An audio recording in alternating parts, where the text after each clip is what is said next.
kept pushing on, but then you went too far. When your ship has sailed and all your dreams are lost, everything is wrong, you feel like it's your fault. Just remember, I will be there for you, baby. Remember, there's nothing out there to get you, don't forget it. When life throws lemons, just hold me. Just hold me. Just hold me.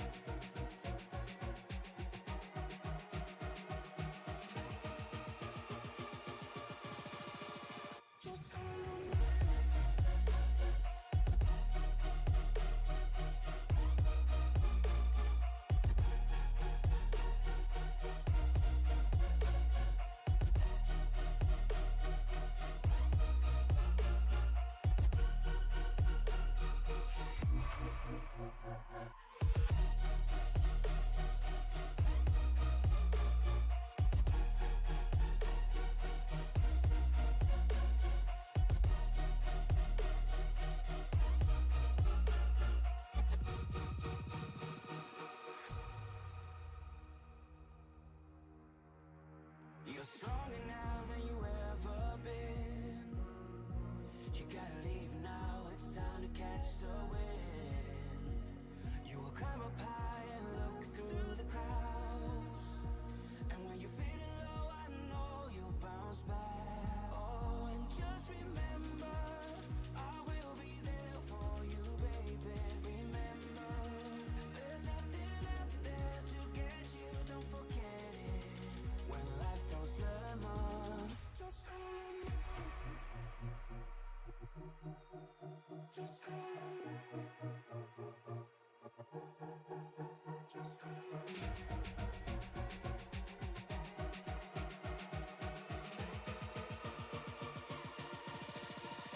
Just call me.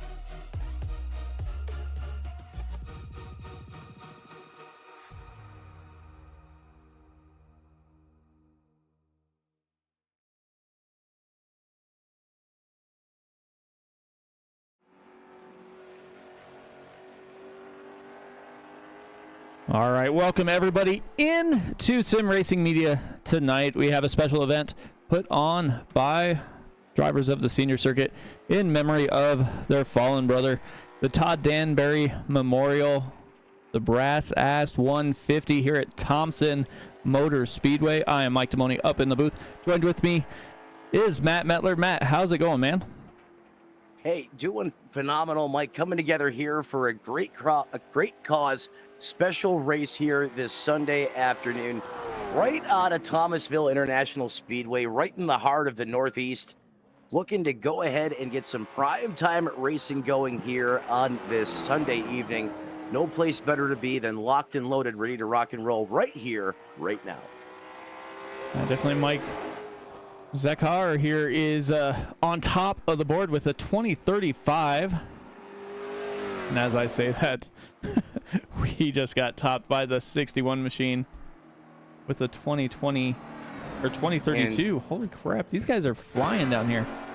Yeah, and just as you say that, Herwitt comes in the 50 and trumps everybody at a 2026.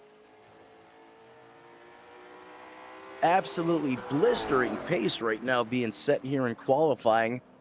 David Moolman, fast man during practice. He's currently being scored in that second place position at a 2028. Hewitt finishing his lap there. 19J Jordan also finished his lap, 2047. Barney Sigmund a 2045. like we've got 16 drivers that have attempted to make a lap. We got 6 or so left. Yeah, as you said, Mike, 16 drivers attempted to make a lap or have laps on the board as Sigmund goes all the way up the pylon here into second. 69 times going to be currently showed in that second place position with a 20:27. Great time out of the 69 camp. The other thing, Mike, most of these leagues we broadcast, you get 5 minutes, but here you're going to get 10. So some of these drivers could be playing the weather game here as we got double the amount of time to get through this qualifying stint. Yeah, we're just outside of 3 minutes, so they have plenty of time, especially when you're talking here at Thompson. You know, the lap times being 20 seconds or so. So you got plenty of time to sit there, wait, kind of figure out what's going to happen here, as it looks like Scott Whiteman's going to jump out and try his luck now. Yeah, Scott Whiteman there in the 23. He's going to take to this track the 6.34 mile oval here, so just shy of 1 mile here out of the heart of the Northeast. Let's see what kind of speed Scott has in this 23 machine. I hear he's pretty good at these racetracks, though. This field could be in trouble. He's going to come up there to 16th there on his first lap. Let's see if he can pick it up a little bit. Looks like he's timing in right now at a 20:74, Mike, on lap 1. Yeah, trying to carry his speed through. Ooh, into that outside wall. That is going to disallow that time. Not that it would have been too much faster. Goes through the infield a little bit there. Yeah, certainly probably not the qualifying effort Scott Whiteman was looking for, but as you mentioned, Mike, you touch anything outside of the racing surface here in iRacing, doesn't matter how hard, how little, boom, lap denied. Definitely see if there's anybody else. Yeah, it looks like we're waiting on James Lacey, Stuart Wright, Mark Brewster, Les Bentz, and Michael Limonsack. Yeah, the 70 and Michael Limonsack. Also looks like, as you mentioned, Les Bentz there in the 67. Still waiting for him to get out there and post a lap, as now we're about halfway through this qualifying session. Taking a look here at the weather, Mike, I know we'll get to that before we go green flag racing here, but that track temp's holding steady right there at that 75-degree mark. With that ambient air temperature at 77, that track temperature is probably not going to go anywhere anytime soon.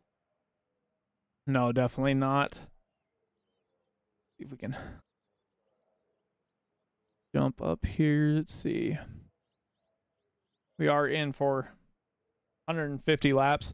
These guys are going to finish their qualifying session, and then they're going to put on a three-wide salute to Todd.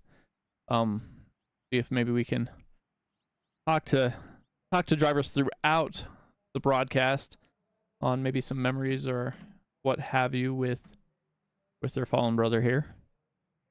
I mean, this race kind of hits it just about the right well, I say right time, but a little interesting time, as these guys asked us to put on this memorial race, and we happened to lose one of our own here at Sim Racing Media, Tony Trapasso, last week as well. So definitely know where they are coming from here. Yeah, unfortunately, Mike, we certainly do. But as Tony always said, no one comes together like the iRacing community is. As you said, they're remembering one of their fallen brothers here, often, you know, on the sim side of things, on the racing circuit, each and every week with these guys. And on the other side of things, up here on the broadcast side, SRM, we're commonly used to having Tony leading the charge with us, and we're right in line with these guys here. As you know, we officially are coming back into, you know, opening our doors back up, as we spent the entire week celebrating and remembering all the great times we had with Tony over the course of his tenure with SRM. Yeah, definitely. We are now inside of 3 minutes. We still have a couple drivers left to take a run here. Let's see if we have anybody sitting on pit lane or anybody we can take a look at. Doesn't look like it.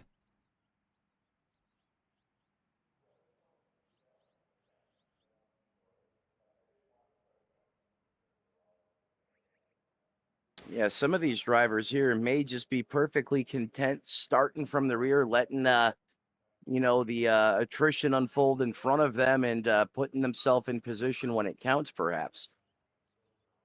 Yeah, I mean, you got plenty of time to kind of work your way through here. It's going to be a pretty big field here. We got, what, 17, 22 drivers? 23 cars? Yeah. 22, you're right. Yep. So it's going to be... I'm not on the racetrack. I'm in the booth with you. That's amazing how that happens sometimes, but let's see.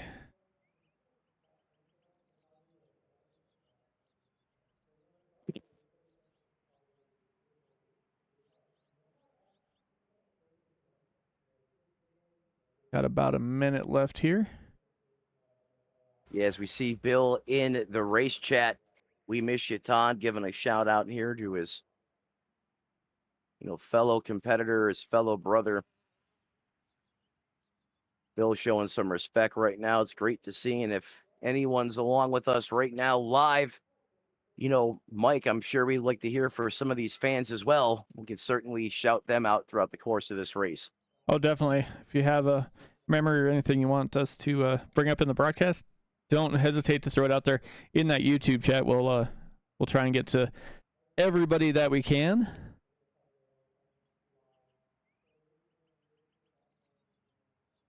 Qualifying session now winding down into the final seconds as we're now past 9 minutes and 45 seconds on the board.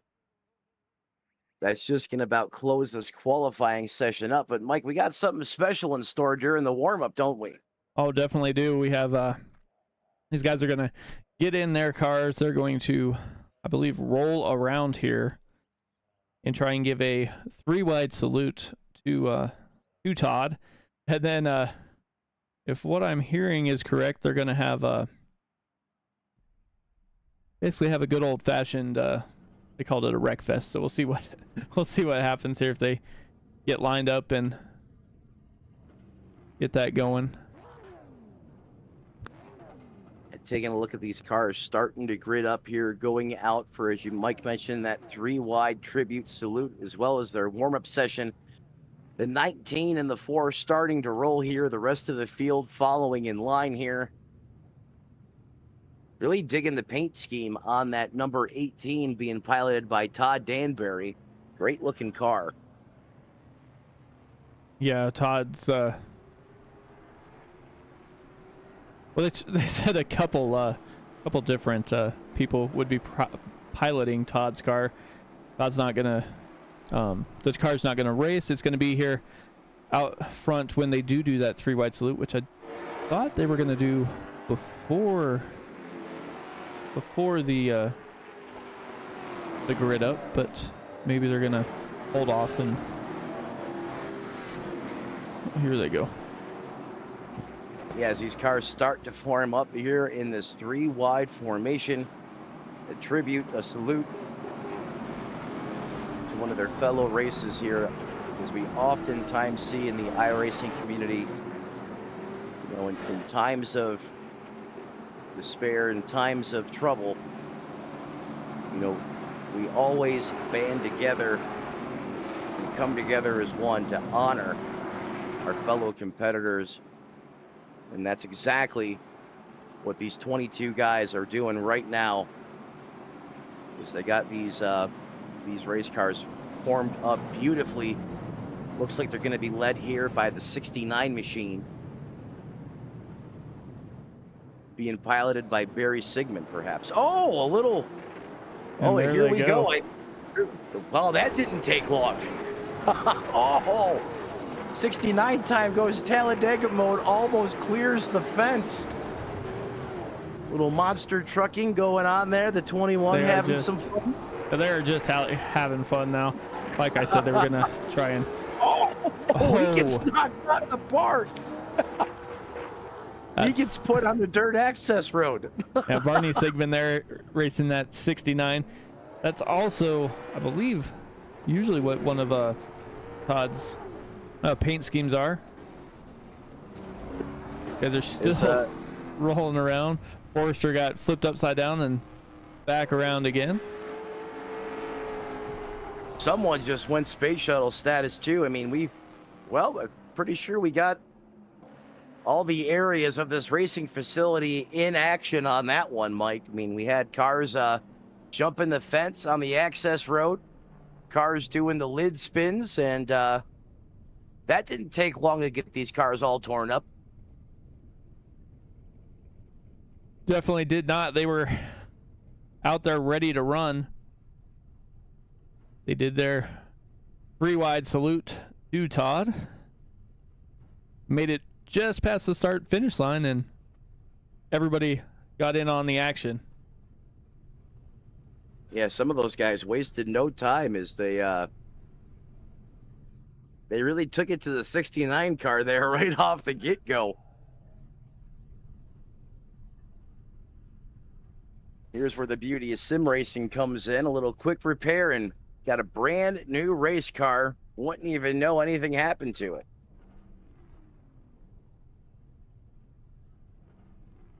Okay, that is Brandy in Todd's car. She's just out, like she's just sitting watching the race. Thank you for that, Mike.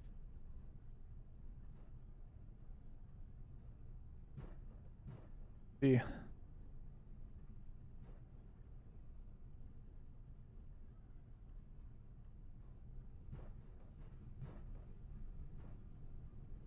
All these cars lined back up on pit road once again. It looks like they're getting ready here. Yeah, getting ready for 150 laps here from Thompson International Speedway. You know, Mike, this track's old. It's worn out. It's very abrasive. As Tony would say, cheese grater on the tires. Do you think the winning strategy comes from just trying to stay in front of the pack? Or is it going to be about saving your stuff and having a car you can compete with as it gets late in the race? I think it's going to be, I want to say it's going to be a kind of a combination of both. You want to make your move kind of early. You want to kind of stay where you're out in front of some people, but you don't want to use up your stuff. If you use up your stuff, you're done. You're going to the back towards the end. And they are gridded up, so let's see if we can get the grid brought up here. For the Todd Danbury Memorial Brass Ass 150, Todd Hurwitt on the pole, Barry Sigmund in second. Then we go to David Molman, Marcus Brunel, Mike Zakar, and John Kratz in in row 3. Row 4 is Greg Langford, Jay Jordan, Neil Parker, and Brad Whiteman round out that top 10. Jim Dorman in the 23 car is going to roll off here 11th. Outside of him in 12th is going to be Bill Schmartz in that 17. 13th, the Florida Zone, Jerry Vaughn in the 5. Rolling off 14th tonight's going to be Daryl Whitford in that 21. 15th, running out your top 15, belongs to Andrew Forrester, just from across the border there in the number 6 car. 16th belongs to Scott Whiteman in the 23. 17th, J.D. Wardrow. Outside of him, Mark Brewster in 18th. Starting 19th is going to be Michael Limzak in the 70. 21st belongs to Lenz Bentz. 22nd, Todd Danbury. 23rd, Stuart Wright. And rounding out the 24 starters here tonight, Mike, that's going to be James Lacey in the 60. Definitely, they will get out here and get ready to go. Lights are out on that pace truck, so we should be getting set momentarily here. Yeah, looks like, as you said, Mike, lights are out on that pace vehicle. This field is racked, stacked, ready to go for 150 laps of action. Scott Hewart Or Hewitt's going to have the button here, the 50, putting up the fastest time in that qualifying session. Sigmund going to share the front row with him as they come through that turns 3 and 4 complex. As they come down getting ready to take the green flag here.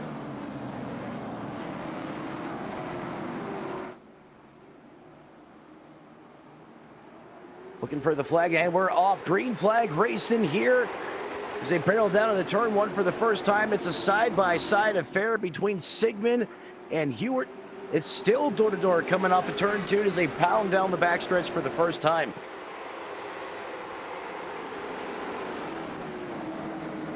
Looks like the 50 here is Scott. He's going to take it almost to the flats. Oh, the 3 gets loose. Around. 3 down on the infield, out of the way, so it doesn't look like a caution's going to fly for the moment. Barney say, oh, the double zero goes around, and they are wrecking in the backstretch. Oh my goodness, Mike, the 23 there did a full-blown keg stand, piloted by Scott Whiteman, as he just got all kinds of up close and personal. Watch this as we go to the SRM instant replay here. See him on the top, in the top groove there. Mike's going to go ahead and slow things down as it pops off just in front of him. What in the world? And watch this. The 17, the 28, the 5, the 23.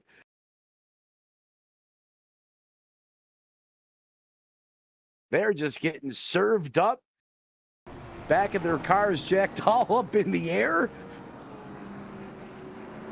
As caution number 1 waves here early in this one. Gonna have to re-rack them, restack them, do it all over again. Hopefully these guys got that out of their system. Some of these cars, Mike, pretty banged up. Yeah, definitely looks like it. These guys were not thinking that was gonna happen as quick as it did. And it looks like 5 car there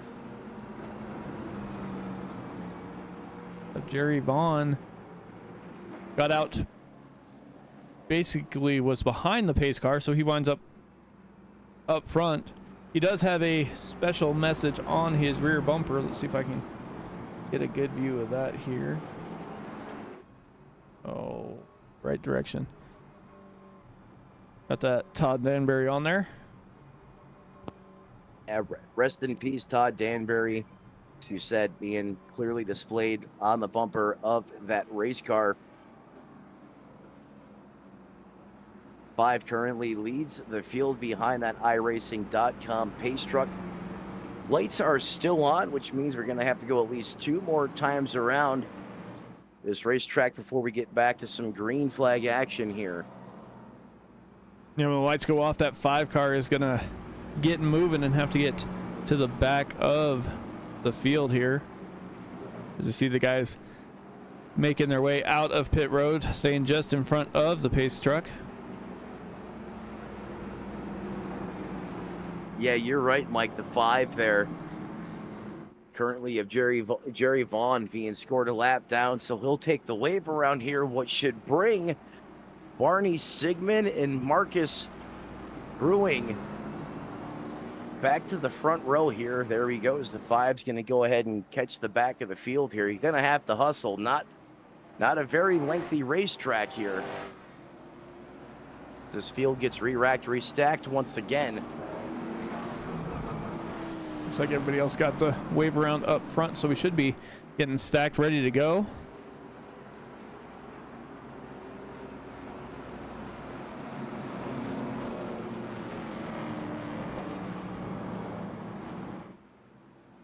Light should be out on that Silverado this time by. And they do. You're seeing hum in peace being displayed on the 61. As all these drivers showing their respect in their own way out here on the racetrack, honoring their fallen competitor. Yeah, in the YouTube chat, Brewster was saying that he believes that Todd's last win in the senior circuit was actually here at Thompson Motor Speedway, so definitely something to look forward to as they are under control of Barry Sigmund. Barry Sigmund headed to that green flag. He is down and away. See if he can get any sort of run on Marcus there on the outside. Well, I'll tell you what, Marcus, he is trying to get that momentum build up on the top shelf for him. Mama hides the cookies, but the 69 ride prevails as Sigmund, as he continues to lead this piece. He's going to get about a half a car length now, but the 61 of Brewing gets a great run as he's now challenging for the lead to go back a little further into the field around that ninth place position. And caution back out on the racetrack as the 28 gets hooked and spun around. Oh, he's going to catch a piece of the wall there as he tries to get it straightened back out, pointing in the right direction.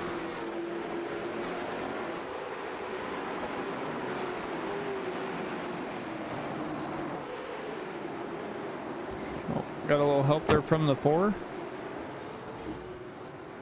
And the 21 gets tangled up. He catches a piece of that.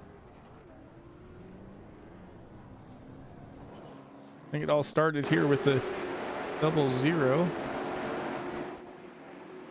Bill's Mafia representing there, loving the paint scheme on the John's race car there, the 00. Goes down to the inside here. Gets a little help there from the 50, spins him around, and everybody else has to check up, and that's what brings out the caution. Yeah, just felt a little spicy there, getting in the corner, drove it in a little too hot, and the fuse got lit, and boom, it went the dynamite. Lap 12 back under caution here once again, number 2 on the evening. Want to thank everyone for joining us right here for a very special memorial event right here on SRM. Pace truck back out in front of the field once again, Mike. Yeah, definitely Barney Sigmund. Sorry if I said Barry last time, but it is Barney. And Marcellus.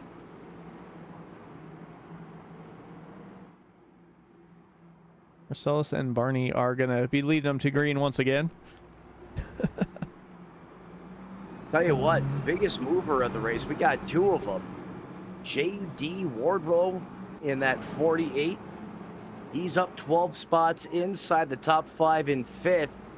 Then you got to go further a little bit back in the field to that 11th place position, like just outside that top, just outside the top 10. You'll find Stuart Wright piloting that number 7, up 12 spots as well. So these guys wasted no time trying to get towards the front of this piece.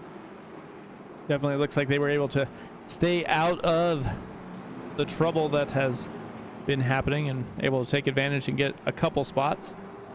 Noel Parker up 6 inside the top 3.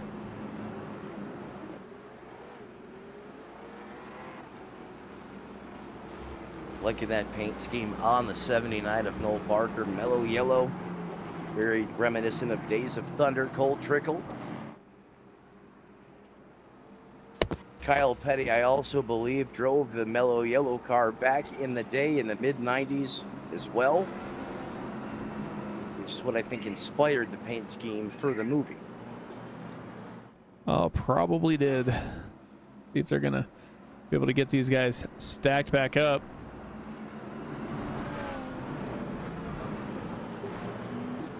The front of these cars, Mike, they're like a jack, a lot like the Gen 4 car. You come flying in there with a ton of speed, you make contact with the rear of that race car in front of you. It's very easy to send them skybound.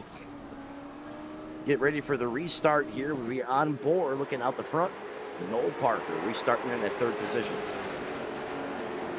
And Barney Sigmund got a heck of a drive there. Marcellus Brunel almost caught flat-footed there as that 69 machine just got going. But the action's definitely going to be back here towards the mid to tail end here as everybody up front has gotten single-filed out. Yeah, they've gotten single-filed out, but not the case for the 50 as Scott Hurwitz. He is going backwards. And we got someone around evasive action, and someone does a full-blown... Oh, my goodness. He went for a ride in the 17, I believe, of Bill Schmertz. think that was Bill.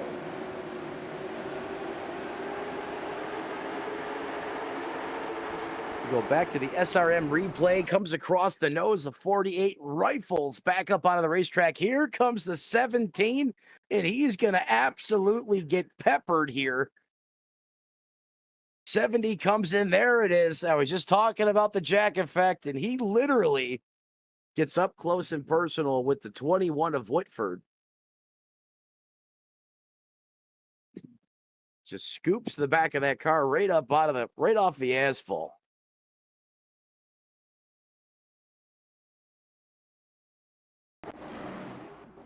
They're getting stacked up again.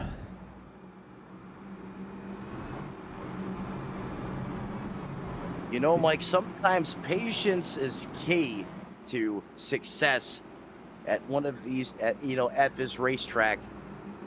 And I get it. Everyone's fired up. They're racing for a great cause right now. They're trying to go out there and win one for their, for their fallen, their brother, their fellow competitor. But still got a lot of laps left on the board. We're barely at lap 20 being written in the history books right now. 150 laps, the scheduled distance here. Sometimes it's okay just to dial it back a little bit and get some laps under your belt. As we've seen just the aggressive and the octane levels here have been through the roof since the drop of the green flag. Yeah, they have not been how do I want to say it? Taking it easy. I mean, the front group looked like they were able to take it out, get single filed, gonna sit down, get ready to log some laps here. But the tail end of the field, you have some guys that are back there that were involved in these incidents that are faster than some of the cars around them, but they're just not showing the patience to get around them when they have the ability to do so. Oh, and some of these drivers, they're taking it right to the flat coming through the 3 and 4 complex. That race car is going to use up more tire, and you're going to upset the balance, especially when you transition back onto the racetrack. So you're absolutely right. These guys, wasting no time. They are hashtag full send trying to get to the front.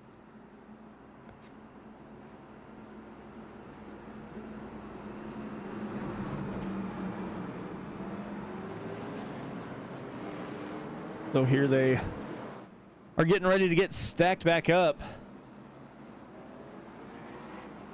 Lights are out on the pace car. Noel Parker is not wasting any time, staying right on the back bumper there of Barney Sigmund. Now you can feel the urgency coming out of Noel Parker. He is ready, chomping at the bit to get that green flag back in the air once again. Barney and Marcellus going to lead him back to the green flag here. Coming out of the turns 3 and 4 complex. He's going to stand on the loud pedal. Great restart there for the 69. Can the 61 of Marcellus clear the 79 on the bottom? He does, as he missiles around the outside all over the back of Sigmund. They are definitely not wasting any time, are they? We got the 6 of Andrew Forster staying on that low line. The 3 of Molman trying to make the pass there on Forster, and we are under caution once again, like towards the back of the field. It's like Mark Brewster was involved in that one. Yeah, that's going to be the 53. Something went amiss here towards the back of the field. You can see him. Whoa. 17. It's take a look here at Bill. Yeah, Bill in the 17 here is turning into Captain Clobber, as he's just getting used and abused out there right now. Down the backstretch, coming into 3. The 70 gets a little run, hits those little bumps, and just gets thrown up into him. And there's the jack effect again. 17 says, you know what? Forget this. I'm just going to go to the pits. Yep, I'm just going to put this car right here. Sometimes it's just not your day out in the racetrack, Mike. It doesn't matter if you're in the front, right in the thick of things, or in the back. Trouble will just seem to find you. Unfortunately, that's what's happened to Bill here through 26 laps of competition. Smooth sailing, though, for Barney Sigmund, as he's been the man with the plan on these restarts. He's got this field on ice right now when it comes to that department. Perhaps Marcellus, though, he's getting a lot of reps now. Perhaps he's going to try and time this restart here. Let's see what he has for Sigmund this time around here. But we got to get through these pacing laps first. Well, they do have one fast repair. So, looks like about half the field is either used it or spent quite a bit of time on pit lane. As we've got, what, seven a lap down right now? So 27 laps in the books. Yep, that's what I'm seeing here on my end too as well. You know, just because you have those fast repairs doesn't necessarily mean you have to use them, but clearly the mindset here is simple. It is all-out warfare on this 6.4-mile oval right up here in the heart of Connecticut. You know, we've seen some of these guys get onto the access road berm outside the racetrack. Haven't seen that yet in the race, but if this energy keeps up, we very well could see that here again. Yeah, you can definitely tell these guys are not waiting around to see what'll happen here. Let's see if we can jump on board with Barney as he gets ready to lead these drivers to green. He hops on that loud pedal and around he goes. Jump out and see how good of a jump he has, and he's got a pretty good jump, but the 61 of Marcellus is all over his back bumper, gives him a little tap there. 79 goes around of Noel Parker, and that is going to stack him up once again. Oh, it is the 495 around the Washington, D.C. area in rush hour traffic, as it is a log jam. As Tony would say, a full Waffle House situation, smothered and covered. 79 Parker takes it right to the pits there. After having a great spot on the restart there. Restarts there, I believe, in that third place position. And then something that just went wrong for the 79 here. Not sure what happened. Slides up the track.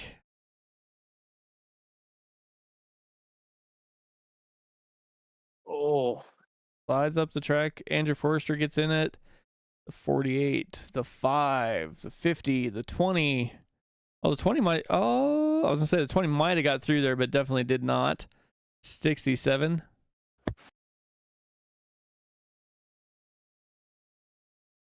Yeah, massive Code Brown moment there for the driver of the 23. Is he's probably going to need a new race suit at minimum, as he took flight multiple times during that incident. And man, Bill still can't seem to find a break after he has to burn a fast repair and still gets caught up in this one a little bit.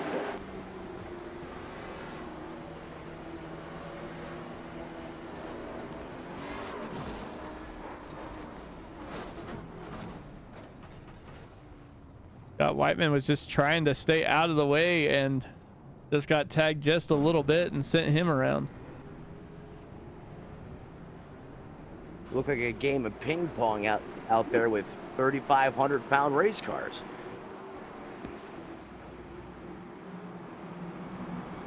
Sigmund's doing exactly what he needs to do here. He is being the man with the plan on these restarts. Marcellus had a little something there for him, gave him a love tap as we went back to green, got him a little sideways, but the 69 was able to gather that car up quickly, keep it out at the point. Sigmund's probably scratching his head, wondering how many of these restarts he's going to have to capitalize on before he can get out there and just log some laps. Yeah, definitely. He definitely had a tap there from Marcellus trying to make his way on that restart there, but Barney was still able to get that car out in front and kind of drive away until that caution came out. Barney's, if I'm not mistaken, repping Todd's paint scheme that he usually runs. And if I'm not mistaken, from a lot of what I've been hearing over the radio chatter, is that the reason why they chose this track is because Todd dominated the race so much. Well, if Todd's looking down here and he sees his paint scheme out in front dominating the way that Barney has, he has got to be happy right now. Absolutely. Well said, Mike. I could not agree more.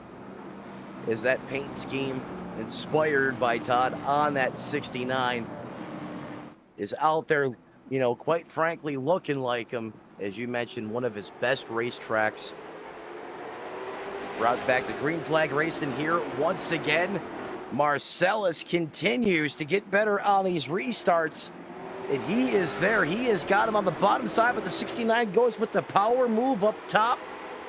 Let's see if he leaves the door open. Once again, he doesn't. He comes down, closes it. The 69 gets tight through the center. Sigmund, Brewing, Forrester, Wright, and Vaughn, the top 5 as we work in lap 36. Yeah, that definitely is not the restart that Sigmund wanted to see. He definitely does not want any more single file restarts. That single file restart allowed Bruning to get that run down on the low side where he was not able to be when it's stacked up and he's stuck in that high line for that restart. Yeah, you seen the difference there. Once it went to single file, he was able to time that restart a lot better and was given the 69 fits there. But he's back holding his own out in front. Sigmund carrying the torch. But Brewing, he is not just laying over. He is trying to dial up all kinds of pressure. Like the Intimidator from back in the day, as he is hounding Sigmund right now at the front. Yeah, he definitely is. And as I'm sitting back here looking through these drivers and their times on track, Greg Langford just ran a 20:61, the fastest lap of the race, by quite a bit. He's even faster than Barney up front.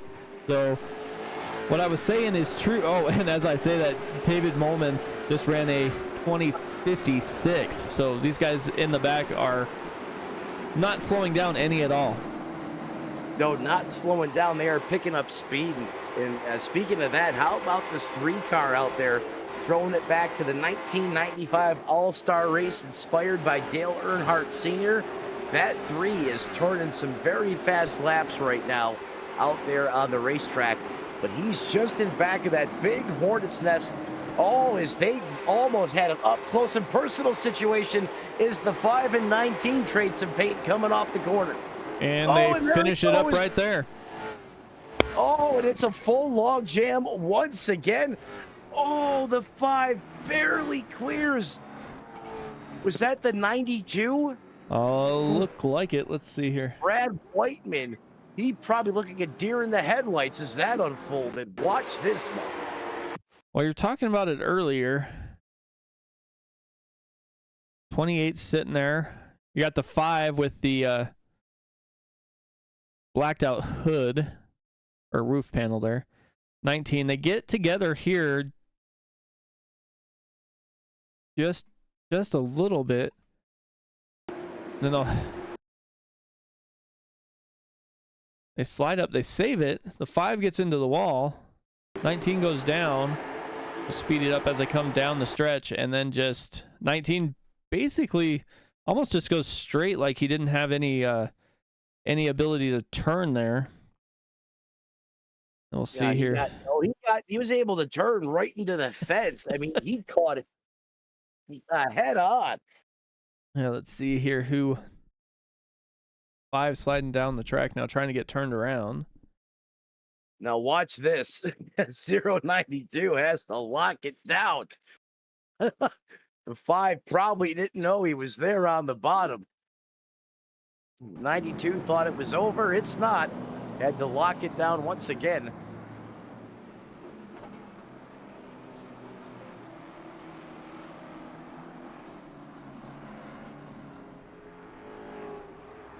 So they'll stack him up once again as we are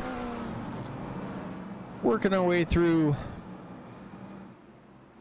lap 44 of 150. Not quite a third the way through yet. Not quite, but we're getting there.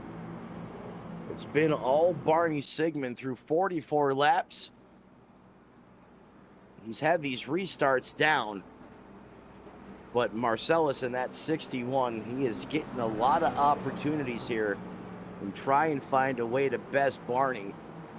And he almost was able to capitalize the last time we re-racked the deck here. Let's see if he's able to perhaps turn the tides here this time. He's now working lap 45 of 150.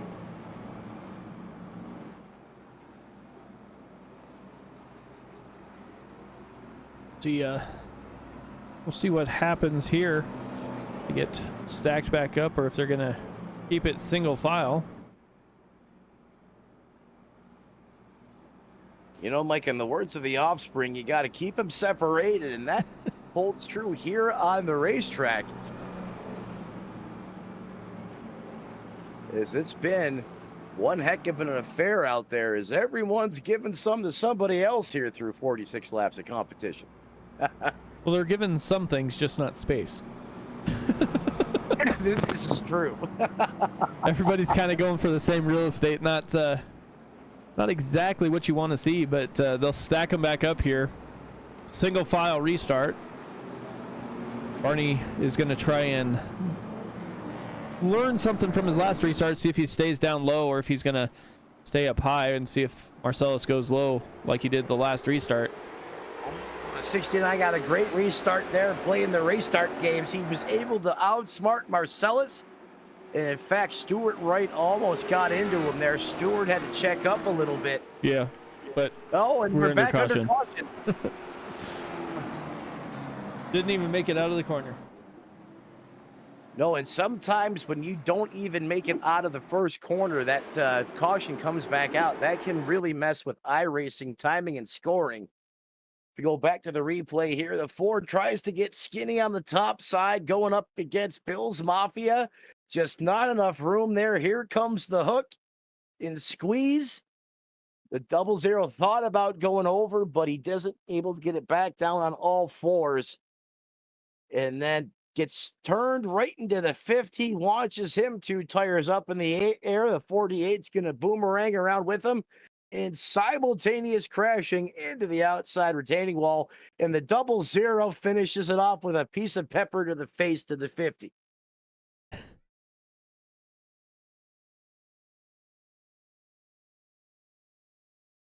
We'll see. We'll see what happens here. Now that's crashing with style.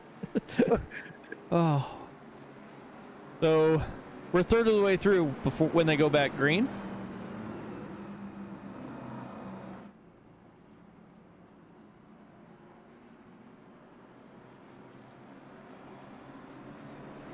Man, it seems like it seems like the best spot in the house is right up there in P1. You're ahead of the storm, and that's probably, and Barney probably knows that, which is why he's fighting, brewing so hard here on these restarts, because he knows if he gets mired back in traffic, that could very well be his race car in the next one.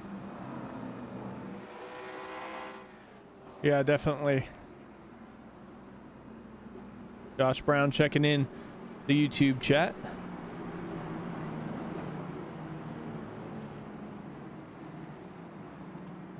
Sending out his condolences there, but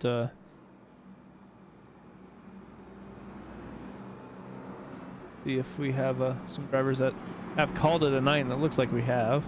Going back through the field here, looks like we've got Noel Parker called it a night. Daryl Whitford. Looks like Jade Jordan has also called it a night in the 19 machine.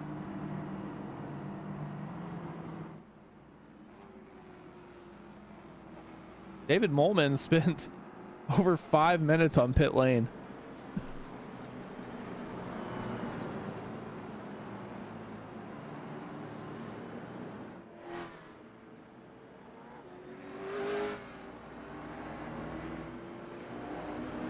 We're left right now with, looks like 9 cars on the lead lap.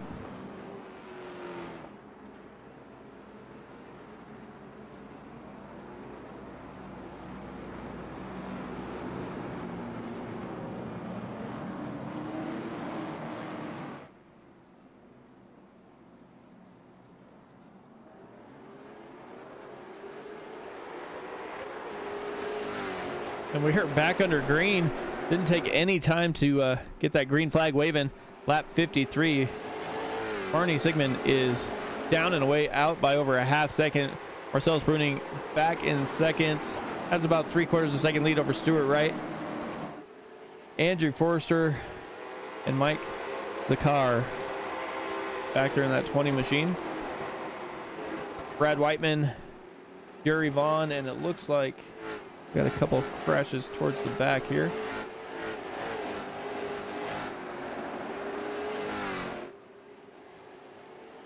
But we are still green, rolling through 69-61, battling up front. And that 61 machine just ran the fastest lap of the race with a 20.33. He is not giving any time to Barney Sigmund here, as he goes down to the inside, going to try and make that pass coming down the front stretch. But Barney battles back on the high line. Is going to take his lead into the corner.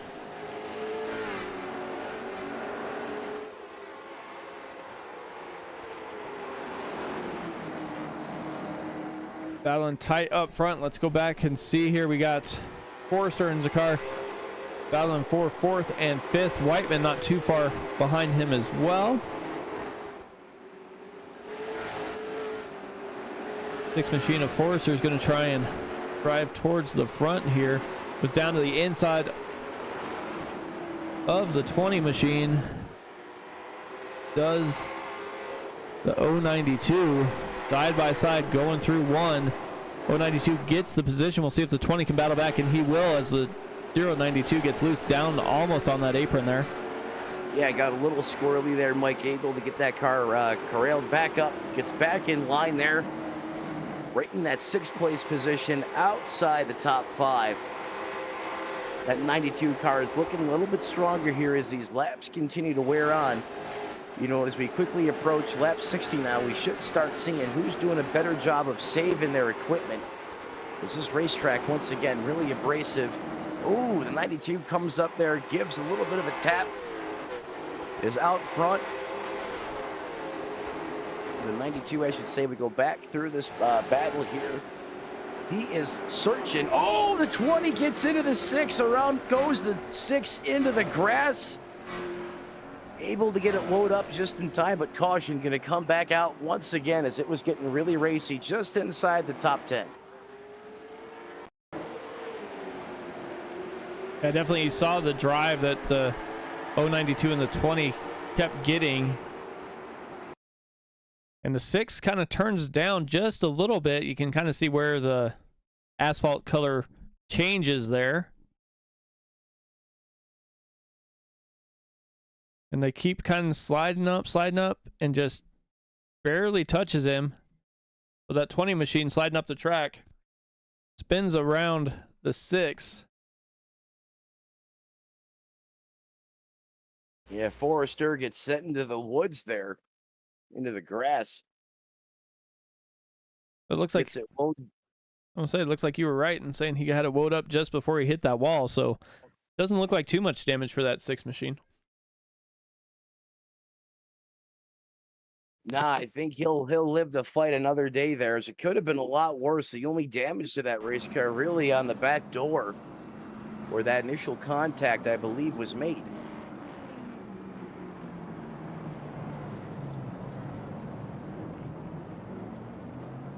A lot of these drivers taking it pit side here as that becomes the hottest commodity inside this racing circuit, this racetrack.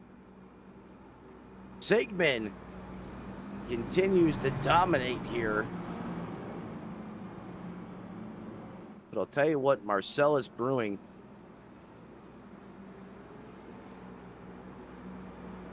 refuses to give up and keeps searching, trying to find the right formula to get up there and challenge the 69 for that lead. Bruning running second, Stuart Wright in third, Mike Zakar in fourth, fifth belongs to Brad Whiteman, sixth being piloted by Jerry Vaughn, seventh up 5 positions, that's Bill Schmertz. He's had a rough going here, still finds himself in that 7th place. 8th, Andrew Forrester. Up 12 spots, one of the second biggest mover of the race. That's Les Benson, the 67 and 9th. And rounding out your top 10, up 10 spots, that's Michael Lemzak in the 70. 9 cars on the lead lap.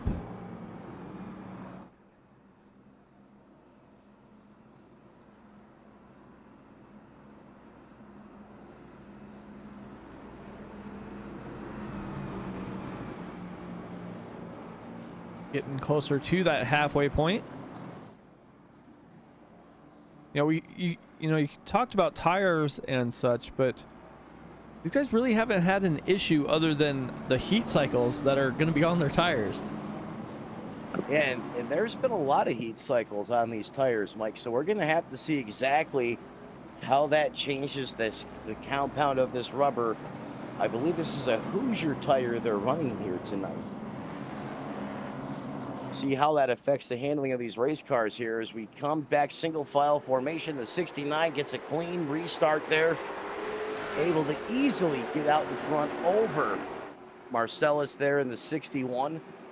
Back on the charge, wasted no time. Here comes the car into the 20. 92 looking on the outside, top shelf here. Some of these guys still bringing it down to the flat in 3 and 4, and it's making them push up the racetrack as they get back onto the preferred groove here. You can definitely see like the guys that go down almost to that flat spot when they come off the turn, they slide clear up the racetrack, and I think that might be what has caused a couple of these cautions that we've seen early, as the 092 is just still trying to battle back. Yes, he's trying to battle back, getting back to what you said about the flat there in turn 4. Yeah, that's what's, really turned it into an affair there, especially in the turn 4 complex. As you see these drivers starting to move up a little bit and starting to avoid in that flat. So they could be putting two and two together here. Is the 92 still really dialing up the pressure over Zakar in the 20. He comes up the block, or he thought about blocking there, but he brings it back down to the bottom. We go on board looking out the nose of Brad Whiteman in the 92. As he tries to reel in the 7. Ooh, gets a little tight there, slides up the racetrack in the middle. Still able to get a good exit as he hunts Stuart Wright in that 3rd position. 092's been on the move. Been involved in a couple little incidents, but it doesn't look like he's had to spend too much time on pit lane. He was last down on, looks like lap 3, so involved in an early caution, moved his way up through the field, and now he is battling for that podium position with Stuart Wright there. He's getting that high side worked in nicely as he's going to take the spot away from Stewart. So move Whiteman up into that 3rd and final podium position. It's the 20 now. Oh, we're back under caution once again. I thought something looked a little odd there, and that would be because that caution flag's back in the air.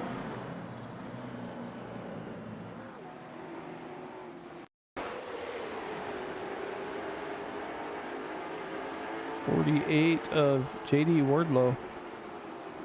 Oh, gets touched there by the 28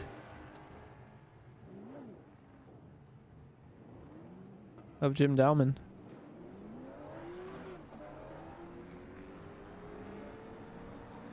Yeah, they certainly do, Mike. They trade some paint there, a little contact made, and that's a byproduct of this short track racing, as we've seen multiple times here through 74 laps of competition. Well, you know what we haven't seen yet that we're gonna see right now? A massive beeline for the concession stands. A new leader. Sigmund and Bruning all headed down pit lane that time. It looks like they needed probably some fuel to make it to the end of the race. So that's going to give us Mike Zakar and Jerry Vaughn on the 1-2 here. The 20 is going to be the second leader of this race. As you mentioned, you know, a lot of drivers that were up near the front now takes this opportunity to come down pit road for some a couple tanks of Unical 76 racing fuel here, or a couple not tanks, a couple I am having a massive brain fart when it comes to the fuel cans here, fuel cans. But you're absolutely right here, Mike. Yeah, halfway through the race, so they know they can make it the rest of the way. Well, hopefully make it the rest of the way. Certainly, when it comes to fuel mileage, those caution flags do tremendous amounts of help there and assistance. But on the other side of it, you don't want to run all 150 laps with that yellow flag in the air either. Yeah, no, definitely do not want to do that. But like I said, everybody who's tuning in on YouTube, go ahead and tell us a memory of Todd, who you think's going to win, basically anything you want to talk about. We're here. We're going to go through those as we have time. And if you are a driver listening in, hop on Discord. We'll get you into the booth and you can talk to us if you want to as well. Yeah, I'd certainly love to hear from you if you want to share some memories, or if you know him personally, or heck, if you just want to come up in the booth and pay your respects to the league, please do not hesitate. Mike and I definitely have an open door policy. We'd love the opportunity to get to speak with you here as we're out there once again supporting a very special cause here, the memorial race here for Todd Danbury, who was such a big part of this league, Mike. Yeah, definitely. We are green once again as the car gets a pretty good jump, but Vaughn is not going away either. Forrester on the high line as well.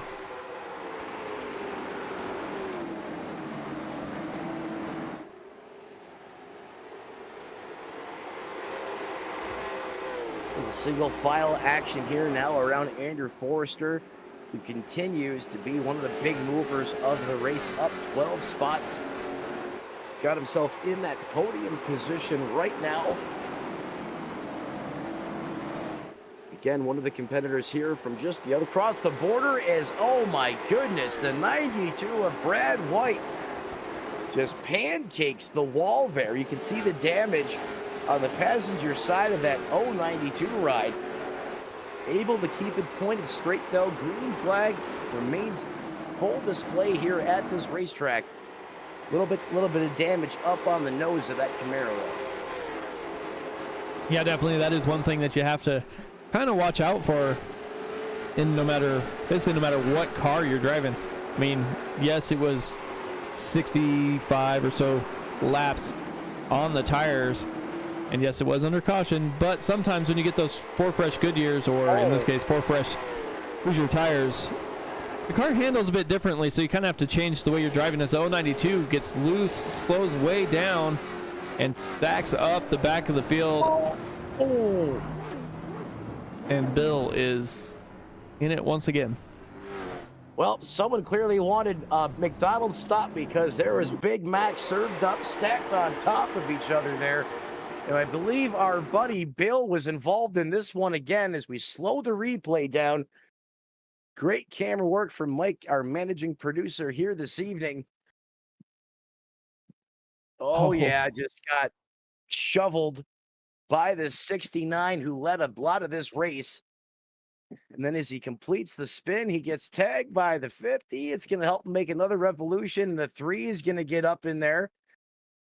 Oh, and the 53 just absolutely blisters that number 3 as well.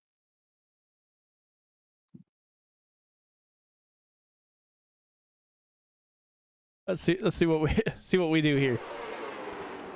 See if we can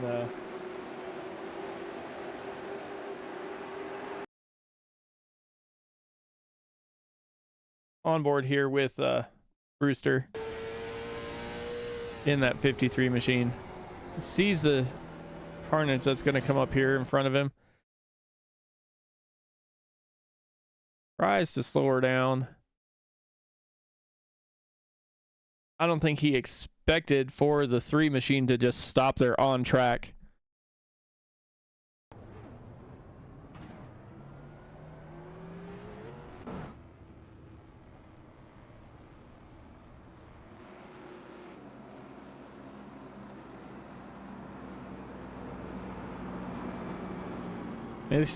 Usually you don't expect somebody just to stop on track unless they're damaged, so he was looking for a place to go. It looks like we're going to have another new leader as the car and Vaughn both hit pit lane. And Forrester, he's going to get his turn here at the front of this piece, up 14 spots in the 6. Let's see now that Andrew's out in clean air, if he's able to make good use of it here and keep that car right at the point.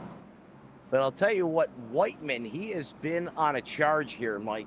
He clearly does not like riding behind, other cars out there on the racetrack. He has been aggressive at times and been very exciting to watch as he continues his way towards the front there in that 92.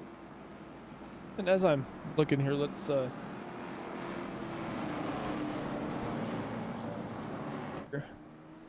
look at the damage here on the 67 machine. That looks like it was in an EF3 tornado being pelted by beef cattle falling out of the heavens. He is definitely has quite the amount of damage, but he is currently running third, up 18 spots. We were right back there in fourth, up 19. So big difference between the 67 and the 7. The front of the 67 is all mangled as we go back to green flag action once again. Forrester finds a way to hit it right on the restart. He is able to keep it in front, but here comes the 92 machine, and he has the 7. Whoa. 67 went down to the inside, clear up almost to the outside, didn't hit anything or anybody. Oh, he's really exploring the space right now, Mike. Wow. What a move. We might have to go back and watch that one again, as I completely missed that one as I was fixated there on the 92 and the 7, as these guys are having their own little their battle royale here in that second, third, and fourth place position right now. Let's see if they settle down for a second. Let's see if I can bring it up here.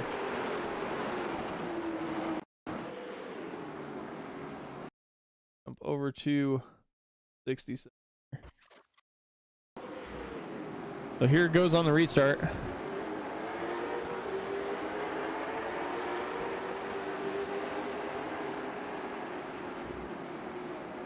Takes it down literally to the flat of the racetrack. Oh, he makes some contact, takes it. Oh my. Like, what a sick. That's pretty hard to do. You don't see that very much.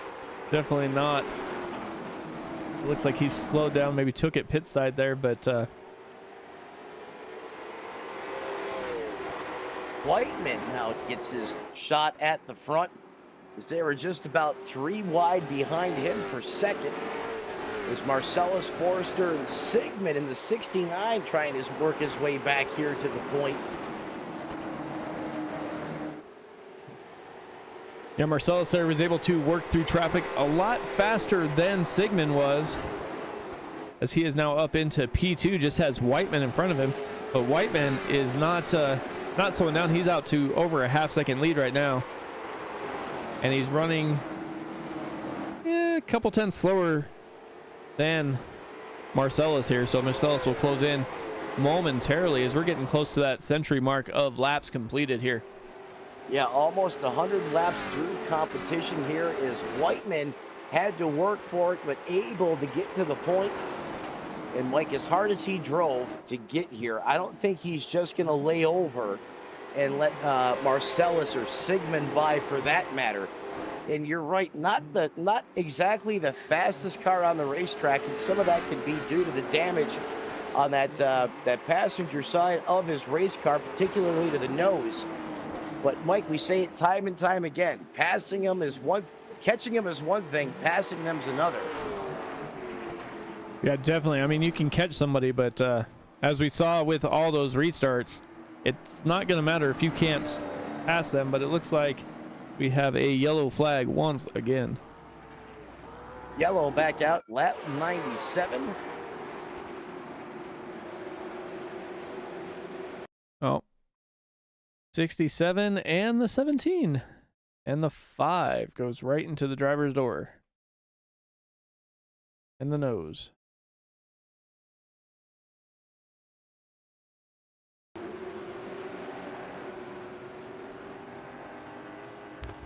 And that's 67. He stopped there awful quick. Les Bentz. See the 92 there on pit road getting service done to his race car.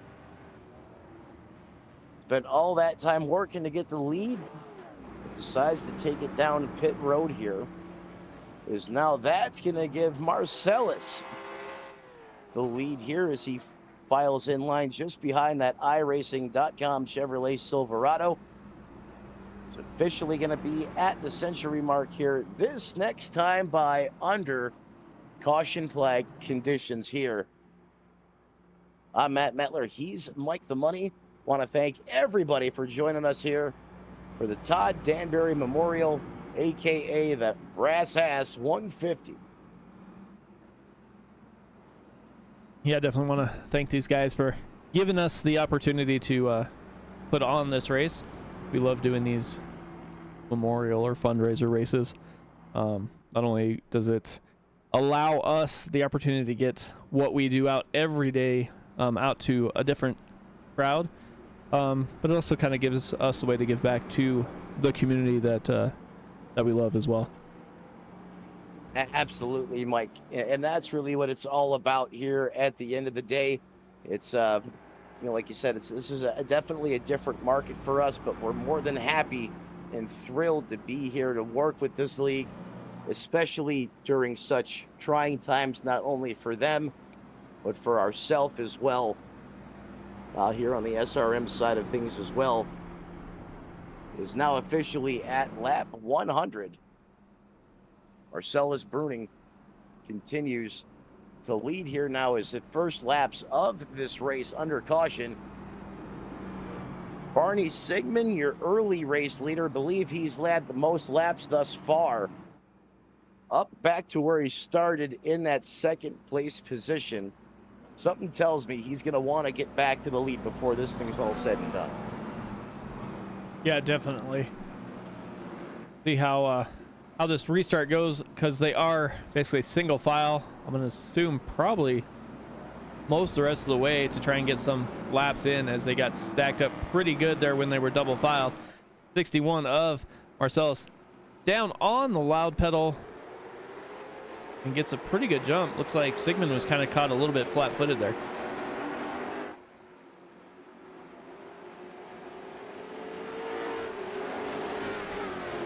Dakar and Forrester side by side for a little bit there.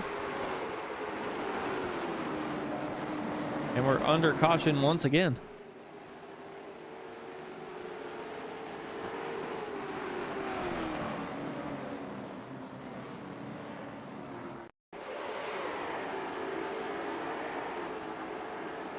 Seven machine. Ooh, gets a little loose. 23 gives him a little bump. Another little bump. And that is... Hello? Hey, Brandy. Hi. So, glad you were able to hop up into the booth for us. We know this race means a lot to you. You want to tell anybody, what it means to you that this league's putting it on, or anything you want to talk about?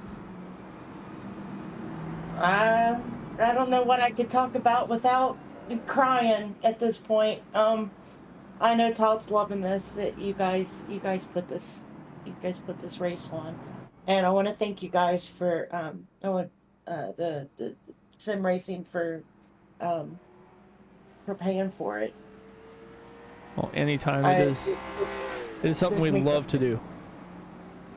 And Todd is something Todd loved to do. He was always in his race rig. Definitely, it takes a special type of person to put up with some of the ways the drivers basically love it so much they're in there all the time, and I'm sure he would love that you're here and able to be here with these guys putting on this race for him. Yeah, I've been watching from inside his car. Definitely. Well, thanks for joining us in the booth. Us at Sim Racing Media, we'll send our best wishes, condolences, and be praying for you and his family and everybody involved here. Well, thank you. All right. Thanks, Brandy. And just like you said, Mike, as we, bring some of all of our fellow race fans and family up into the booth here, and just like Mike said there, thoughts and prayers, best wishes to the family and everyone here throughout the league, especially his friends and closest competitors, as we continue to honor the life of Todd Danbury with this very special tribute memorial race. As those lights go out on that Iracing.com pace truck one more time, Mike.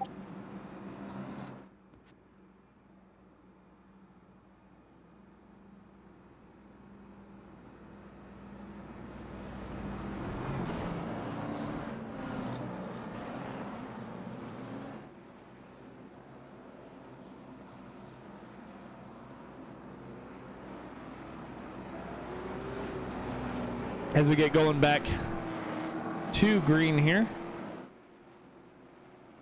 Marcellus Bruning on the loud pedal, down and away. Barney Sigmund got a little bit better jump that time. It's not going to let Bruning get away too much here.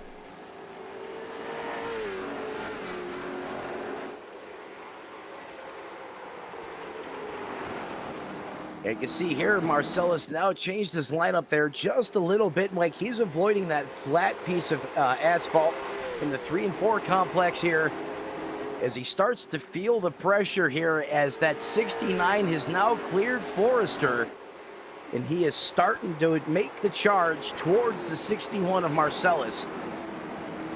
Andrew Forrester there slid a couple spots, now finds himself in that 3rd place position, with the closing Mike Sakar there in 4th. As Lee's laps start to wind down, now working that lap 110 mark. Oh, definitely. Yeah, Marcellus just ran the fastest lap of the race, so he is not slowing down at all with a 20.18. Almost a full 10th faster than Barney Sigmund's fastest lap of the race. Yeah, do you think someone may have been saving something? We talked about that as one of the keys to success here at the start of this broadcast. Marcellus has hit the afterburner here, but can Barney Sigmund reclaim what was once his, the throne at the point? As that interval continues to grow now, it's over 1.5 seconds. As there's a hefty battle here starting to build here for second, And I am thoroughly impressed with Bill Schmertz. As much shenanigans as he has been involved in, he is right up here in the dogfight looking for more. Oh, just as I say that, around goes the 6. Bill takes it to the grass once again, and caution back out under here. I can't believe it. Broadcaster's curse. I am sorry, Bill. I think Bill has a magnet there somewhere. I'm telling you, man, Bill has been the man. He has had the disaster button in that race car, whether he wants it today or not. Well, the 6 bounces off the wall a little bit, allows the 20 of Zakar to get through there. The 17 is staying down low, and looks like the 6 and 17 both try and go to the same piece of real estate, but Bill keeps his foot on the loud pedal and just takes it right through the grass so he doesn't lose too many spots here. Yeah, that was definitely a Noah's Ark situation, and could only fit one race car in that spot, and unfortunately Mike, as you said, they both went for the same piece of real estate at the same time. Bill's going to have to take it down pit road here again as we see him in his pit box. Jack going up there on the passenger side, getting the surface to that race car. This is going to slow the pace down a bunch here late in this one. Now working lap 116. But this is going to give us a chance for Barney Sigmund to reload right on the back of that 61 here. And in fact, for that matter, the rest of the field. You know, biggest mover of the race continues to be Michael Limzak in that number 70, up 15 spots from where he started. He has fifth. Can he get some more? Can he get to the podium in the third? Can he crack the top three before this is over? Certainly he has the long run speed in that 70. That car is clean except for a massive dent to the passenger side, that front clip of that Mustang. Other than that, that car is showroom crispy, if you ask me. It'll definitely be interesting to see what some of these drivers can do if we can get them all stacked up here and get that long run speed going. I mean, Marcellus was lights out. He was over a second out. And he arguably probably has one of the cleanest looking race cars out there on the racetrack, Mike. Sigmund included in that topic as well. Is now that Ford Mustang being piloted by Sigmund. He's going to have another shot at it. He's going to restart right on the bumper of the 61. Well, that's the other thing with these cars. If it was, you know, a next gen or something, you could literally be right on his bumper. Give him a little bump draft. With these cars, the way the nose and the tail of these cars are, you can't do that. If you do that, you're lifting them up, and that just is not going to work very well. Marcellus slows him down, brings him to the green flag. And Sigmund is, I'm going to say, caught flat-footed again. It looks like he doesn't quite know where to be on those restarts, as the 20 of Mike Sakar is down to his inside, going to try and battle up the inside here. Yeah, I think Sigmund accidentally restarted in third gear there. Caught it and then clicked it down, but by that time the Sundrop Chevrolet was all over him, and that just checks everyone up behind him on that restart. So literally it's a battle of the bulge just behind the 20. As you look in there at the 70 of Limzak, here comes the 4 of Greg Langford. Oh, he gets up close and personal with the 28. They make contact as the 3's got to take it to the top shelf, and oh, he gets spun around. He goes McTwisty. Caution back out on the racetrack once again. Because unfortunately, the 3 does the turn and burn. Yeah, the 4 there taps the 28. 28 holds him down. 4 slides back up the track as the 3 gets into the wall. And like we were talking on the restart, you get that nose under the rear end. There's nothing the driver in the front car can do. Not, and a lot of times you see here, it's not where the fuse gets lit where the problem is. It's a delayed fuse, and unfortunately, it blew up right in the number 3's camp as he got turned and burned by the 4 there, Greg Langford. Not that he done that on purpose. That's just a byproduct of this racetrack, you know, especially with the urgency is, you know, quickly approaching here. 25 laps remaining in scheduled competition. Yeah, definitely.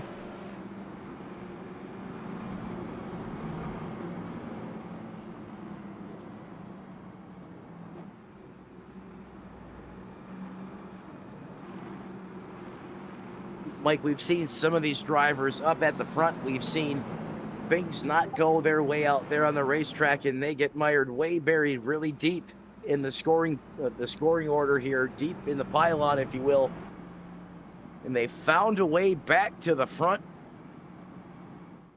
getting use of all the different aids these drivers have available. The fast pair, those have been used. Taking advantage of these caution flag sequences to bring their cars down pit road for multiple repairs time and time again over this race. And still, with the amount of carnage that we've had throughout the course of this race, we still have 9 cars on the lead lap. That last car is being piloted by Scott Hewart in that 50. First car multiple laps down in that 10th place position. That's going to be Jim Downman. But still, 9 cars on the lead lap after this much carnage. I mean, these drivers are certainly putting up a fight, and they are not giving up. No, they definitely are not. They're definitely trying to put on a show of some sorts here. There are 26 laps left to go, 24 probably when we get to the green flag.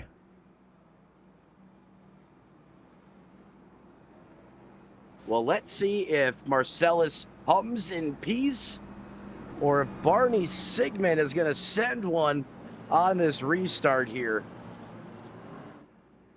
I mean, these two drivers, in my opinion, have been the class of the field. Even when Sigmund was out there leading all those laps, Marcellus in the 61 was not far behind. Definitely go not. On board looking back from the 61 machine here.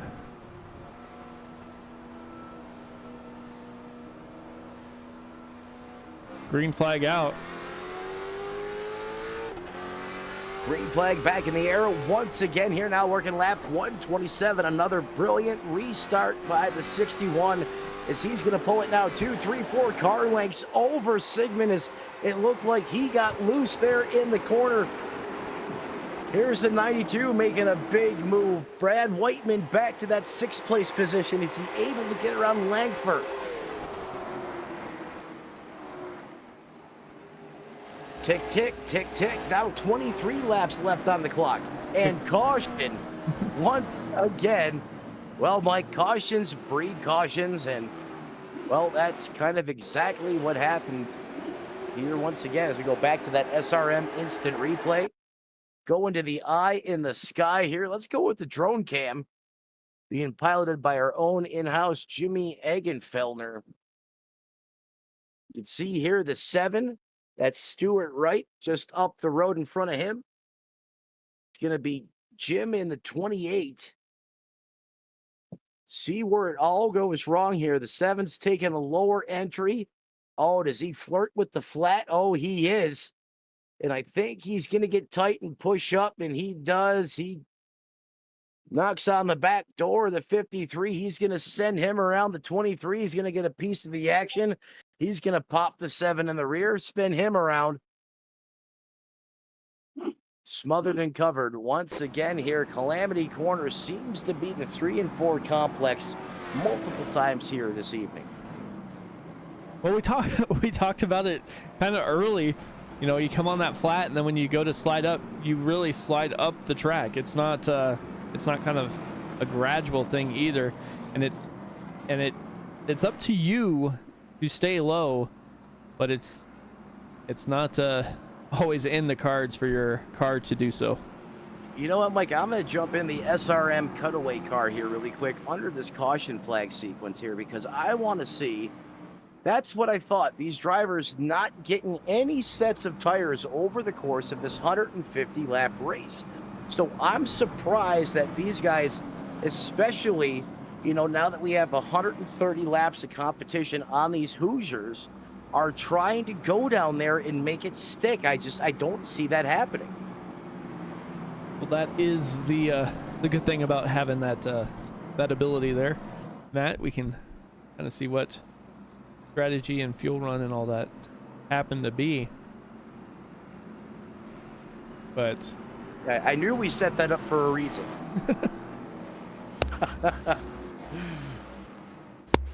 We're going to be closer to what the lights are still on, so we'll be 17 laps to go green once we get that green flag back out in the air. Once again, Tell you what. Go ahead, Mike. Oh, I was just going to say, once again, this is the Todd Danbury Memorial, the Brass Ass 150 here on Sim Racing Media. And a lot of these drivers have got brass put to their ass in the course of front bumpers touching rear bumpers here, as guys have been flustered, rusted, dusted, and busted here with the amount of carnage we've seen here this evening. But Mike, it has been exciting. It has been action-packed. It has been everything you want to see from this type of short track layout configuration. And these drivers have been lights out, level 110 since the drop of this green flag as that pace truck pulls off. Let's see if Mr. Hum and Peace can get it humming done here with a W in the win column. Is 17 laps now left to go. Gets a brilliant restart here once again, looking like Barney Sigmund early on as he jumps out almost now to over a second on the 69. That 61 is flying right now. Yeah, either Marcellus was saving something, or Barney was using up his stuff a little bit more than he thought he was, because the lap times are 0.2 of a second difference the last time by. Yeah, he saved that 50-pound shot of nitrous for the end of the race. Oh, looks like the 70 was sliding up and down the track a little bit there. Was able to get it back under control.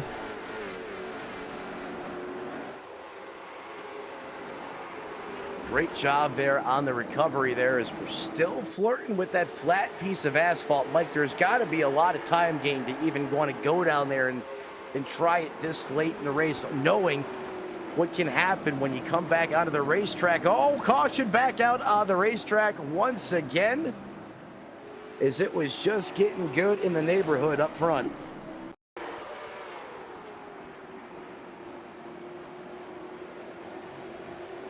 Not sure what happened. We're probably going to find out here in just a moment. Forrester taps the back of the 4, taps him back straight.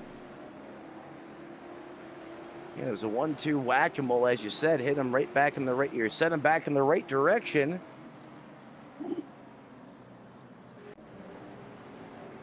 Perhaps race control thought that was going to end badly and threw the caution before they got everything pointed back in the right direction. Yeah, that has to be what kind of happened there. And believe me, I understand the urgency, Mike, in getting that yellow flag out, because we've seen what happens once that fuse gets lit.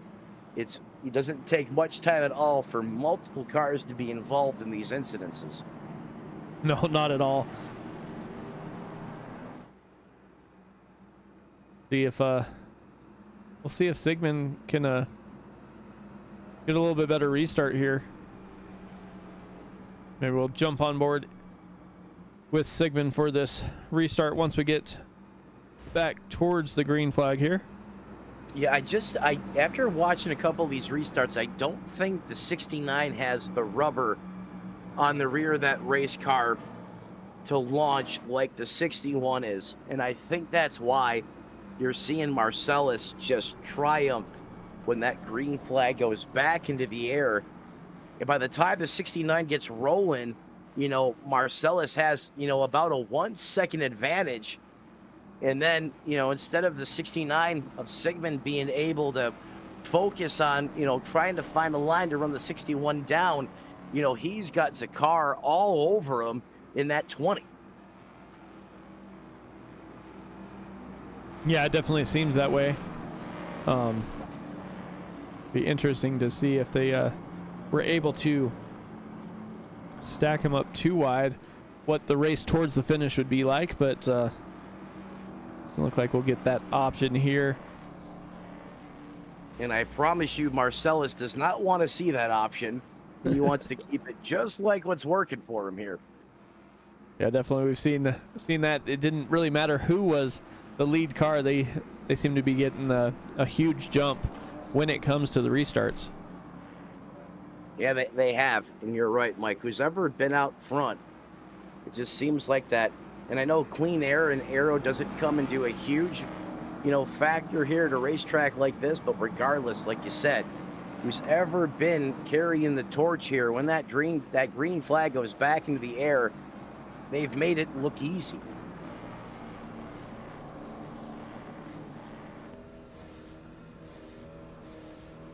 Pace car is off. We're on board with Barney.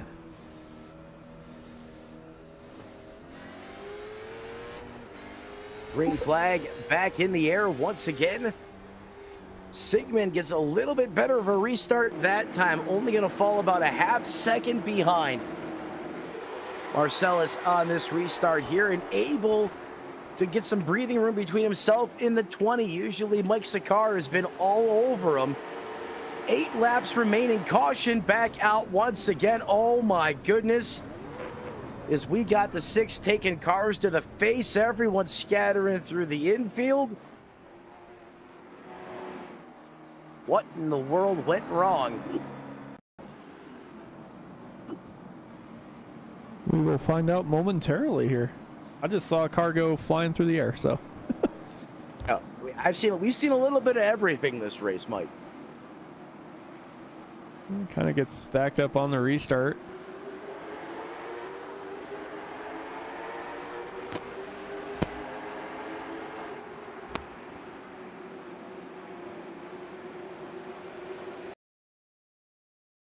Let's see. That'll be coming up here momentarily. Well, we know something pretty sizable happened on the racetrack. Here we go. 5 slides up. 5's going to take the 92 out for pancakes. There we go. 5's going to get sideways here. The 6 has nowhere to go. And then he is going to get duster busted in the rear from our buddy in the 50 car being driven. Where is the 50 on my timing and scoring? By Scott Hewart. Or Hewitt. I'm sorry. Everybody just gets stacked up. Yeah, and that uncorks a big one here right on the front stretch. As you see all the flash bulbs illuminating. The 48 is sent out to pasture there. That is Wardlow. Is running in the top 10 at the time. Well, good news, bad news. We have a green-white checker. Bad news. We have a green-white checker. We got a green-white checker. Are you hinting at green-white wrecker by chance? Is that what you're saying? Oh, that might be. These guys definitely want to make up as many spots as they can, and we saw how hard they were racing when there was a few laps left. Now they're only going to get a couple. We'll see if see what happens here on this. Yeah, it was all out World War II style trench warfare. You're absolutely right. Can't hold anything back now, Mike. 3 laps left to go in this one. You hinted at overtime. Basically, if we make it to the white flag, we're racing back for the dub. If we don't, we're going to have to re-rack the deck, stack them, pack them, do it all over again. Hold on, it's about to get bumpy, ladies and gentlemen. The 61 has the button here. Here he comes off of turn 4, waiting for him to commit, and he does. He jumps on the loud pedal, has the 69 of Sigmund intro. It's a clean restart for the front 3, front 4. Here comes the 69 Sigmund, looking like the Steeg out there. Can he get up there and challenge the 61? Marcellus with the clean air. 2 laps remaining. White flag in the air. If we can make it back around, we're going to finish this race. We're going to race back to the checkered flag, Mike. Definitely are. Marcellus Bruning and Barney Sigmund battling out tough, but it doesn't look like Sigmund has anything left for the 61 machine. Top 2 cars dominant all night. We'll finish 1-2. Mike Zakar will get up for third. What a drive at the end of the race, getting back to our keys to victory. Marcellus in the 61 took care of his equipment and saved it for when it mattered most and was able to drive away from the competition. Barney Sigmund in the 69, what a strong run, and the same goes for Mike Zakar in the 20. Our top 3 podium finishers. And Mike, we're going to talk to all of them. We'll talk to anybody who shows up in the booth. If they can jump up here. Let's just have the post-race drivers meeting right here, live.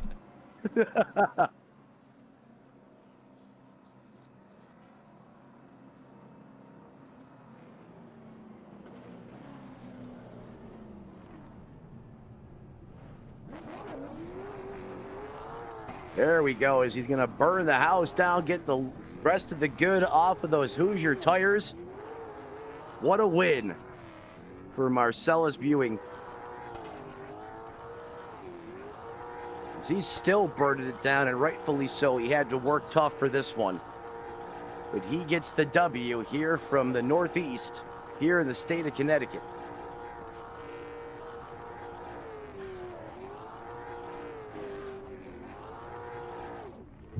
They'll go into town here.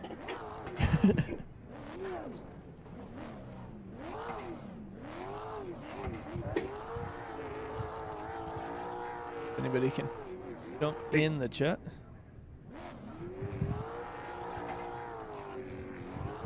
While we're waiting.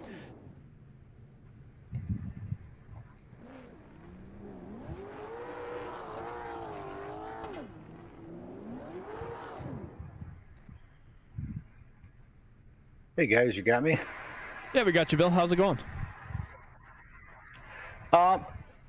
Yeah, I'm doing good. I just wanted to say thanks to Mark Brewster for putting the race on.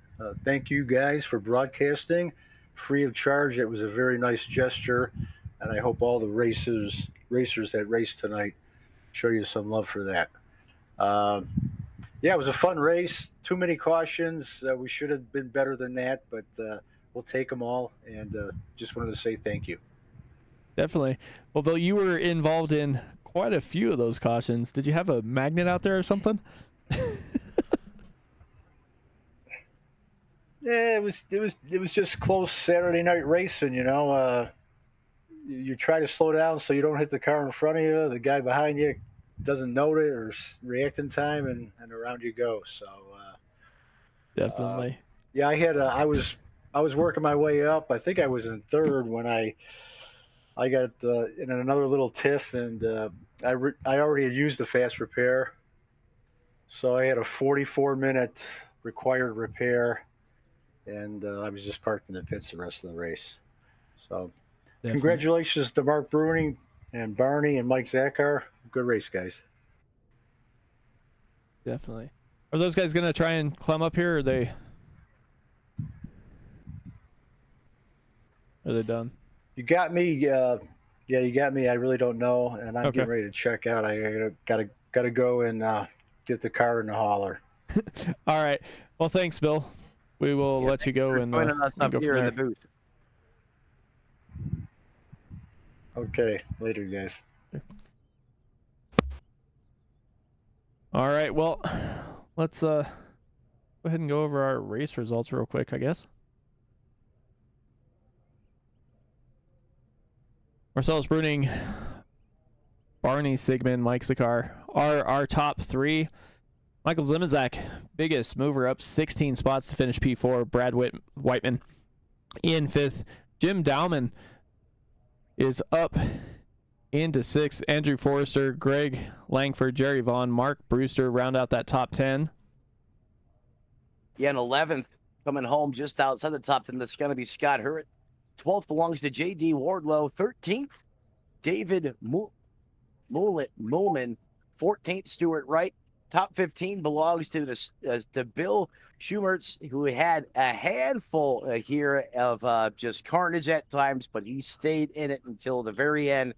Bill comes home in that 15th place position. 16th belongs to Lee Bentz. 17th, Scott Whiteman in the 23. Coming home in 18th, that's John. We heard from him. John Sherman's 19th belongs to Jay Jordan. 20th, Daryl Whitford. 21st belongs to Noel Parker. And Mike, if you could rotate them for me one more time. Well, that's everybody that competed in the race.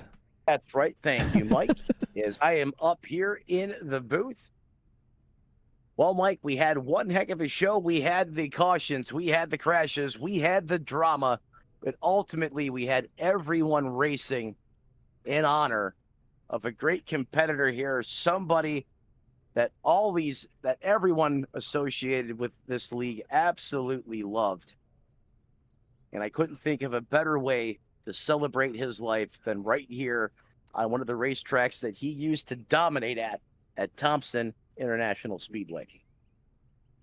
Yeah, definitely. These guys put on a heck of a show. Not probably exactly what they wanted, but it sounds like everybody had quite a bit of fun getting out there, honoring their friend and their fallen brother there. As we also are moving on into a new Thompson International Speedway. in a new area. So we will Go up there, Brewster. oh hey Mark. Hey man, how you doing? Oh, not too bad. Hey, I wanted to thank you guys for broadcasting this at no charge. It means a lot to me, and you made a couple people really, really happy tonight, and a league. Definitely, anytime, Mark. Anybody want to say anything you want to say other than that before we close it out here? Just rest in peace, Todd Danbury. We love you. Definitely. That was Mark Brewster. He was the one who messaged us and allowed us to be on this broadcast. Yeah, he certainly put in a lot of work coordinating to make this all happen. So big shout out to him for all the hard work and diligence that he put in coordinating this effort. Yeah, definitely. And with that being said, from all of us at Sim Racing Media and all of the drivers of the senior circuit and the drivers that competed tonight in Todd Danbury's honor, I wish you good night, and we will see you next time. Good night, everybody.